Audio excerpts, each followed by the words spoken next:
समस्या आहे प्रदूषण। समस्याचे नाव: जल प्रदूषण। प्रस्तावना: पाणी हे जीवन आहे, पण आजच्या काळात पाण्याचं प्रमाण कमी होण्याबरोबर त्याचं प्रदूषण हे गंभीर समस्या बनली आहे।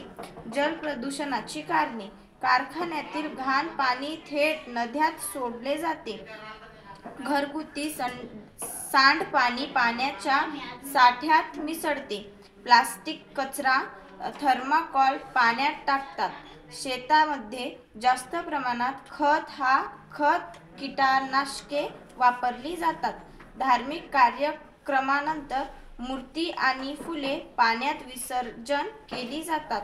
जल प्रदूषणाचे परिणाम: पिण्यायोग्य पाणी कमी होते, मासे आणि जलचर प्राणी मरतात, पाणीजन्य रोग उदा. कॉलरा, टायफॉइड इतर पसरतात। पर्यावरणाचा समतोल बिघडतो।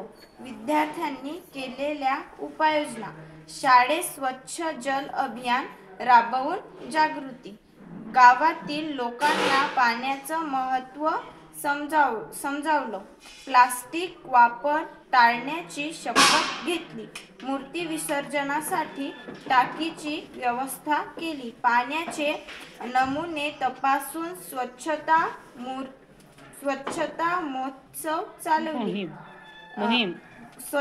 मोहीम चालवली, झाडे लावून पाण्याचं संवर्धन केलं, पावसाचं पाणी अडवा, पाणी जिरवा जागृती केली। निष्कर्ष: जल प्रदूषण ही एक समस्या आहे।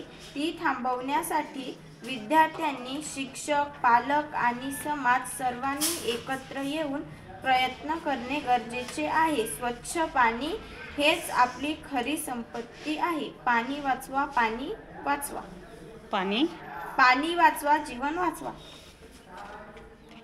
थँक्यू.